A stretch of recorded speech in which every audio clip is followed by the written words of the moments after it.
Pe ya mukilia wazaki babengaki aigle. Omonde donc moi c'est oli na kombo moi ke ba maramener si masute. Papa, wana komi dossier. Disque d'or to lobaki. Problème à tête au continuer kana yaka. Donc là la pongi disque d'or moroté ça. Donc album pe yango to bima awa kala mingi te mais au sentier simba te tasko la team wata. Et simba trop pénible nanu. Maintenant quand tu reviens. Et ça revient. Papa, tout ça l'émission. Bienvenue dans cette émission qui est toujours présentée par votre humble présentatrice Grace Parker Balobi, Grace Parker, la fille du pouvoir. Autrement, appelez-moi Grachou Nouvelle Vitesse. Donc, Mikolo, bon, mais ça n'a vraiment robenganga la combo Nouvelle Vitesse. Chroniqueuse aye penza na ba Nouvelle Vitesse na la chaîne Abisso B-News TV. Et par là, déjà, je profite de l'occasion de saluer en passant celui qu'on appelle le boss de boss Alain Achongo. Moi, je l'appelle également Papa Confort, quoi. Voilà, chers internautes, j'ai un réel plaisir d'être encore une fois de plus en face de vous. Et puis, au côté de sans kotoke et na respect soana yango to sepelara toujours kozala en bon terme na bino lelo penza tozana quelques actualités kaka ya robeta et par là déjà je profite de l'occasion na mbinza monvier tozala toujours na yo déjà ba mbote na belé et puis je vous annonce déjà que je suis avec l'un de nos confrères na ratia monde na biso ya média, il s'appelle Junior Dao. C'est avec lui qu'on va essayer un peu d'en parler de tout et de rien na mabara solo nyo sezolo ba maloba mingi na ratia net na biso ezotia penza makelele. Il sera mieux parlé pour répondre à mes questions et je suis mieux placé aussi pour les poser les questions qu'il faut. Je commence déjà à le saluer. Bonjour Junior Dao. Bonjour ma chérie, ça va? Oui, je veux bien et toi? Ouais, l'aise, par la grâce de Dieu. Donc on est là en vue. Merci na batonyo surtout, ba la biso, ba ozata na bomba la biso, un grand merci na mokolo chaîne P pour lelo à permettre que Mobutu aleka awa. Donc c'est un peu ça. Voilà, merci beaucoup à toi Junior de la manière de répondre à l'invitation à Bisso. Je suis vraiment ravi. Junior, les lots tozolobela ba marambo moro boye et comme que c'est passé trop nakati. Auparavant, c'était beaucoup plus na bamboka libanda, mais les lots tomoni que vont en opé et comme trop nakati bakina, on se demande si c'est dû à quoi. De bamitune belé mais certaines personnes interprètent mais moi j'aimerais mieux que tu puisses répondre à cette question. L'un des collègues Nabiso pe asala rapé comme ça le quoi Abiso ba uti ko publier mutakaliser ba maramba mutakalisation et bandara banda ba 2020 to continue en sous na ba 2021 on sait pas ce qui est comme épidémie morobo ou bien et comme comment on peut dire comme novelas toute télé réalité morobo bisoto zala kaka wana totala ba mitakala batu. Quant à toi aussi tu es un homme comme le gars qui venait de le faire. Ba marambouane et misalema trop. Qu'est-ce que tu peux dire pour ça? Donc pour l'anga d'abord la question c'est sur le gars, oui, mutakalisation, voir un garçon jeune homme à sal rapé musala na ebia mais à côté pe ba masolo ango. Bon, dans la question, il y a deux mutakalisation et puis par rapport à ok. Bon, pour moi, il y a mutakala c'est pas du nouveau. Hein? Donc, surtout dans Kina, on a il y a déjà tout banda on a déjà banda kala. Donc, ça c'est un peu extraordinaire. Par contre, bateau ba mutakalisa, bango bateau ba pensa ba vidéo na bango lelo. Donc, to quand on dit que mais lelo ba vivre normal. C'est comme si tu prends part, c'est comme si ce soit appuyé dans le sens donc que tu reportes. Naza plus koto ya ba vidéo mitakala. Nga koto nanu ke oye garçon ce qui donc koto ya mutakala. Koto mutakala ya na lobi ke ya nango c'est pas du nouveau. Ya iloko to bana da romona. Donc ils a fin du monde pété zaki o zaki ke bosso zaki ke so va publier ce qui fait na suki soki ni non. Belé tout le monde va mutakaliser par contre tout le monde va venir comme sous stable ba mamso e fandi les sous bloma bon mais comme on ande ce ko moi na mobali qui na place yé à Moueta yé ba Moueta et vraiment c'est pas bien, c'est quelque chose où il faut décourager en gros, c'est quelque chose il faut que télémela yango vraiment eza vraiment elo moko eza bien te oui to boité mutu na mutu ana choix na mutu na mutu ala na façon na ye amona makambo mais eza elo moko il faut que télémela que moi mbali yo ole au moeta yo ba moeta yo donc c'est pas vraiment bien, c'est pas vraiment bien. Voilà,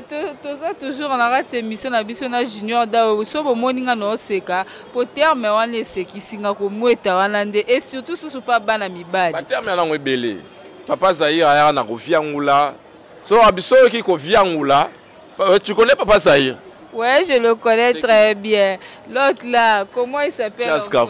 Kavoul. Là ça na PC mbote. Yem ta ila biso terme ko viangula. So ki ka ko viangula, c'est qui systématique. Parce que comme moi tapé un terme moi donc il aura ba argot moro boye donc il mo bongo donc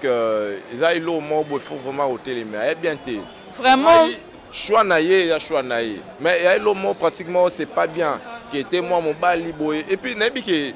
et comme ça va tout impuissant non et comme ça il non impuissant le fait déjà qu'il va betaro na sima et comme ça impuissant mobali ayebiti na sala mwasi na mobali moi différence ya ba sexe wana ezalaka un peu important nde nayebi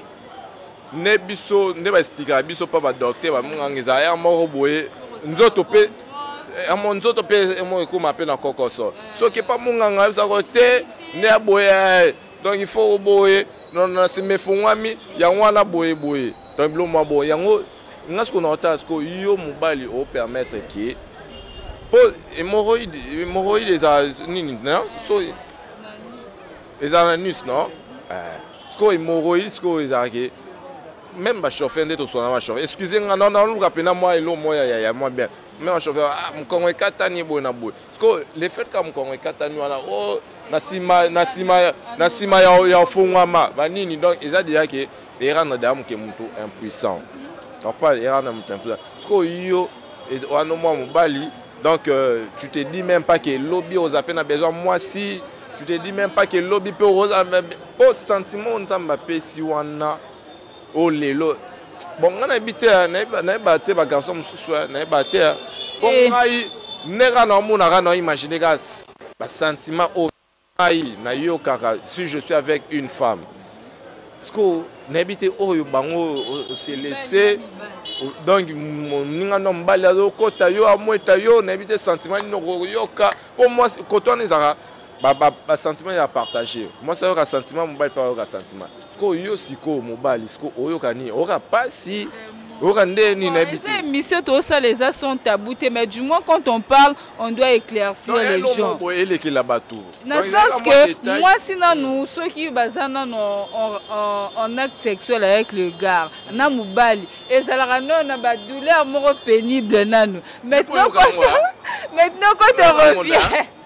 et ça revient papa to ça l'émission maintenant quand on revient chez mibali yo siko za mobali nanu muninga no mobali siko la ndenga ya sima siko et rosala nanu nini pono biso no basi ba côté wana to supporter raté il faut poser ce que bato ba la pratique wana netinga na yebiki ne na mweta rapena que je suis avec une femme so na mweta sentiment na yo kareza rudo ya moko tika mbamo au bout qui mbala mon pas ni sentiment leki. Donc tu vois donc pour vous dire que le sentiment est différent. Comprendre le sentiment est différent et aba biloko o il faut dans la limite. O ya osala na wa osala te. Donc pour nga pena na décourager pena ba pratique wana c'est pas bien. Et lo moro boye vraiment il faut décourager ba to osala ba acte wana. Donc il y a vraiment bien te. Donc il y a bien te pour nga vraiment donc na télémel pena ba pratique wana, ils a bien te mais seulement malgré na télémeli yango mais to ebike choix ya mutu bakangara te comprendre choix mutu bakangara te totali pe tozu temps ya s'informer pe trop so nzima pe moro pe babetaro mais yo mon pe obeta na pe so garçon na betara pe yo ebie bon moi en tout cas je le connais pas Amandé ka ba marambo panza na ba réseaux sociaux et tout raté so ya beta te na ebise pe na ya raté ba sentiment a raté bilengi oyo c'est pas ça la na e po banda bota matia ko mi jeune garçon bongo bo to wana eza marambo na ye na ye to yi ba son na so ba audio na yo bi ki andora bilengi nde bando beta abi pe ke tali bisote pesa marambu na ye c'est sa vie donc tout ce qui a essayé de continuer la vie na ye donc il y a vie na ye choix na ya pour nous Et puis moi j'aimerais dire ceci, Junior Dao Marambouana et comme il tourne en Mbo Cannabis, au monde qu'il y a des jeunes garçons comme toi, tu es un guerrier aux combattre Bundaka Tonga, ok boulot na osali boulot na so moi ba plan na yo yebo et moi ba connaissance na onde ba tinde la ro ba ya mususu ba yuma ba tala ka okaka ba milo ba ke Junior Dao sala ndedi po la ta basket. Toi monte moro. Nga pona toda zwa tona se retrouver dans les gâtés na finga dans les gâtés na sala boy. Et belé ce qu'on a boy pour azwa il faut finga et belé pour azwa basa pe ba chaîne ka pour ba finga basa ba chaîne pour azwa ba cop et belé to mona ndi bazabu nga rotanga ba komuna bango et belé pe na o mona pe ke neti oyo yebi penza ta misatu tanga no ba kombo na bango te yo yebi batonga na loba yo ngina tanga ka ba komuna bango oyo moko lobi ko kotanga pe ba kombo na bango yango pe na tuni te. Donc, naïbi ke bat botalanga ba d'accord nanga ba yebi maram na loba. Tu vois, to rotanga ba komba ba to atepo e koma sopende ni biso ta grand garçon. Donc pour na luka ba to ba polémique mo ba futilité ezanga mtuna maro. Mais to décourager ka batu oyo ba yebi ke basanga na yebi bango o basala ba pratique wana. Ba kombo na ba mo pe ba mi yebi ke batu ba yebi ke ba sala ba maram wana. Donc hello mo pena faut hotelemela yango. Bino to ba PD ya ba nini vraiment na fingité na bige ba tom so ba PD msu ba yo inanga o ba tala so ba ko pe sa conseil faut le barabia ba homosexuel peut-être ba jouer à des rôles côté azonga mobali côté kuna ye ba sala ke so kindeni ndongo so te terme o biso to yebi ya ba PD homosexuel wana ya elo mo to bongisa sko image na bango homosexuel to bongisa image to makiyango donc PD ba ba ka était PD quand des sonné ma B PD botika ba pratique wana vraiment il y a bien té il y a l'homme boy il faut voter donc pour au côté non l'holandais ngana bike nani nzambe so aboma mo Sodome. C'est d'abord interdit dans la Bible na nous la sodomie o eza sodomie ezalaka na nous interdit na maramunyo so nzamba limbisa raté ezalaka nde wana sodomie ndeni yebi français makasi sodomie c'est ce que donc on parle ko beta mutu na sima c'est du sodomie sodomie hein. OK donc il y a pratiquement il faut télémélango c'est pas bien. Donc talara yo ba beto na sima ya bien té ata moi sina mona pe ba base balinga ngotin papa esalara ba be pa la biso no biso mo nzamba ke la biso yo kana na yebisa nzamba ke la biso no bino mibali po yo ka bilengi siko biso mo basi soto linga eloko wana sima te bino mibali bo supporter ngonde bolinga olinga onte point on a linga ngote po esa no ba pratique mo no ya bien té tout d'abord d'après la bien tout ça la bien té na yebi ngote po no na sala ngote Ah, John, c'est ça la bien, tout ça la bien. Merci beaucoup, mais pour vous dire que donc Babylone, on a faut pour on a pas fier ça l'aura pas si. On a aussi voulu faire ça avec quelques babanines, mais télémélangoté. Mais qu'espère. Et ça l'aura pas si boy. Il y a d'autres tika sko yo moi mobile siko. Au mythique, sko bongo mitanda bongo. Moi que ça n'a pas de sens donc c'est que bête tu tu raisonnes pas. N'habiter au miswa soginani donc je sais pas. Donc vraiment il faut ôter le milaba moi. Juste un conseil car rapport à ba jeune garçon au ba lukakate. Azane frère Joe Bogar azalara soi mais ye mingi pongi 17h à la mouki poudre fiba mbebo et après koyoka ke basala ke babilo wala poter mususu aza incapable resomba ta basket mais oh lukambo on la facile. So ya na bongo c'est ya cop ya créer et puis ya façon na zo là. iPhone, faut se faire voir. Moi billet Dubaï. Voilà, on est toujours là en mode émission avec mon confrère Balobi Junior Dao Mobutu. Toujours continuer toujours to déplorer kaka ba marambo ezokoma quoi. Oh ba jeune garçon ba comme conseil on a encouragé bango basala. So ya façon na bango balela mbongo ba ya gan pe na bango basala na bango. Encourager bango conseil non pe ça conseil mo wa bien batika potango zo encourager batu mususu pe ba hôtel ba lo ba kese ke yo appuyer ki yango bon ya confondre pe yo po sala te nga ba confondre ndeni ba kansa ndeni ni mais bango na encourager bango ba sa comme na bango nga pe comme sous Jos pe encourager nga te Mobutu yo pe encourager nga ki cop tanga non ya cop nga mutuna mutaponi nga na décourager ba ndeni. Donc le roi va prendre d'accord pour na sala ngo donc ya choix na ba ya façon na ba ya gagner là donc nesinga la gagner là na la micro na nga donc ba on peut ba façon ba faut ba muita ba na sima pour pas gagner là likambaro muita nde makambo et par là déjà je profite de l'occasion ba ya ibele ya ba internet ba sumi ba ka we oh ebele ba ke kutu ba Dubai ba nini ba Dubai wana ba sumi ba ka donc affrontement ibele ba motanga bango bien ngota nyonso wana to yebi na biso moyen to panza trop eza bango skonde ba ki ba Dubai wana nde ba soma ba ka ngala encourager bango ya bien nde non décourager bon ndeni ba no soma ba ka liste eza no mulai au première soana encourager bango ya te po nini ba soma ba ka ba ki ba Dubai il faut encourager bango eza copa bien selon bango yeah. Voilà, ça c'est d'après Junior Dao Mobutu. Je salue mon vieux qui revient fraîchement du Belgique, Balobi. William Vizi Mbutu, hein? William Vizi Mbutu, moi na Belgique, il y a Tongo Balobi, Pesa Marambo Makambu, de la part de Grachou, nouvelle vitesse, quoi. Toujours, Oazo Pesa Marambu Naracha, Binus TV. Nous tendons déjà vers la fin de notre émission. Junior Dao, dernière question. Touti Komona Susu Marambu, il y a Sœur Nabiso Peniel et puis le frère Mike Kalambai, ba dossier na bango un temps ça a fait du genre kokita mais mikolo to moni et zongi lisusu moi si azo continue toujours quoi accuser mobile d'après toi un Mike Kalambai c'est un serviteur de Dieu siko ba marambo bongo et bimara na ba réseaux sociaux et puis na entourage na ena nous na bato bazala na ye et puis donc biso nyonso kaka quant à toi aussi aux appels mobile na yebi ko leka pe na ba prière aux appels mutu on croit rappel en Nzambe si ko soro yo ki ba biloko bongo ki mutu sala un serviteur de Dieu et ça la renondé bon pour moi et là on a déploré tout et là on a pas vraiment Kalambai donc il y a d'abord mensonge en la vérité donc veut dire que à mon sala Nzamba il avait assumé que ba droit à bana sala rango akutana na bana après ça mbongo non incomplet un peu ça mot incomplet droit alimentaire wana ils a $1500 Rolandais Peniel yes quoi peut ça $700 parce qu'on a bana mi balé mais faut comprendre c'est par rapport peut-être à son revenu muto do baloba soso ali akana et le rekoki na mongongo moi maramnyo so tout ça na mokilo to ça lango pona bana na biso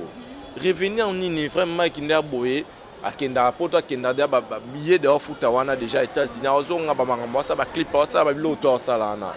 donc il y a pour na bana na non parce que yo ça la bongo pour na yoto je sais pas donc il faut amika koluga ko revoir ba mamsusu tu vois biso lelo tant on a ba formation bien beau to tangi pe na ba école bien to legi pe na ba formation bien parce que apparemment na biso ba linga ke to leka boto leka bo tu vois frère Mike alukate ke bana na lobby ba telemelaye lo moi bon est-ce que vi na système na ba poto wana oui ba adopter pe bana ya ba si je sais bana mais yeba ke lelo soki Peniel a se décider que ne aboye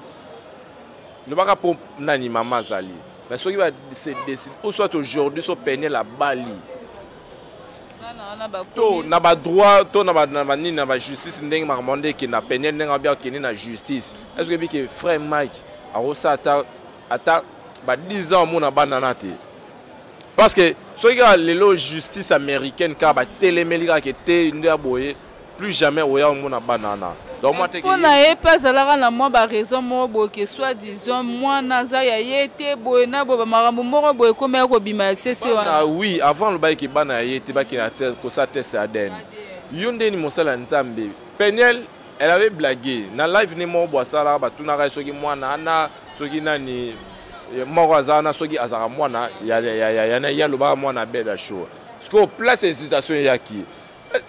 tout le monde appelle mon couple et moi c'est pas celle sur j'ai mort boy parce que il faut ça on a mutu qui était boy si bo kenda au foot parce que banda bando c'est pe akene pe osate saden akima mona na te lelo ba bomeli moto te ya kotala bana okomisu na ba lokuta o te boy na sala ka bona sala boy c'est pas bien frère Mike doit chercher vraiment donc donc le royaume du ciel asambela alukapene longanzambe pas soit continuer quand na ba lokuta o et sopai au traité de lokuta lokuta parce que liboso ayara na ba lokuta lokuta ti asuka na ba pardon na TV donc c'est facile à continuer que le pardon c'est une puissance qui libère ce razara reconnu qui a yanga sengara pardon te vraiment que lokuta ti lokuta lokuta monna mona basala Nzambe so kinanga na balokuta moi mangamno ya ndosi et simba soute vraiment la tara beti disque beti album simbité sko ala banzembo beta atangane na boye to yebi banzembo ala mais sko tara album ne titre nango yebani te banzembo ebani te elo moko te ebani nga kutu natalaka yango pe te namona yango pe te naokaka vraiment kabimisa soki album nayebaka te soki ya banzembo nini soki ya nini donc vraiment il faut lukelo ya nzambe omoi babiloko ya bamama soki baolela kaka baolela nkombo na o donc omona je te dis omoi ke bamakamno nyonso tu eyesimba te ya na artiste ya mso moko mpe ya mokili awa oyo azalaki babengaki aigle omoi nde donc mwasi aolela na nkombo na omoi ke bamakamno eyesimba su te papa wana ekomi disque d'or tolobaki te problème ya te tokontinue kaka na yaka parenthèse disque d'or balobaki mais nga disque selon makambo nayoki mpona disque d'or eza lokola mutu moko baolinga bapesa yo eloko moko mais eloko wana baotala ke c'est comme si date inspiration nango ezo avancer mais yo fo basalela o sikoyo oyo apenza baloba mensonge mascara nyonso to wana ya lokuta na lokuta yo lobi ke aigle ozwane disque d'or te za makambo disque d'or pesa te za ipo ya mbuye bato disque d'or moko te za donc Lala Pongi koto wana pena je suis bien informé na makambo wana donc Lala Pongi disque d'or moko te za donc album pe yango to bima awa kala mingi te mais au sentir simba te tasko latim wata tasko simba te fali pour passer ba featuring yo ba mort yo ka ngo te o ra mort nga na lobela fali tiko lobela nani na lobela aigle oh aigle kasi aigle yende to yebi fali te nga na yebi na aigle musu te oh fali ma aigle oh papa pardon on a niveau même na dimension musu koko tana polémique te nga na lobela fali ali kamba disque d'or dozala no console kamba disque d'or c'était à qui qu'on devait remettre le disque d'or aigle te c'est aigle de fali ah te na yebi te papa to kate émission pardon pour Junior da walinga me mangala makamususu en tout cas chers internautes comprenez que c'était l'ambiance de l'émission on était déjà là avec Junior da Mobutu c'est un confrère qui m'a fait plaisir tozaki naye en tout cas quant à moi vraiment je vous demande de s'abonner massivement sur notre chaîne B-News TV, partagez et puis likez les liens et aussi la bien écrivez-moi sur mon WhatsApp numéro langaise à la affiché sur le bas de l'écran pour la batunion sur la CP. Au revoir, bye bye.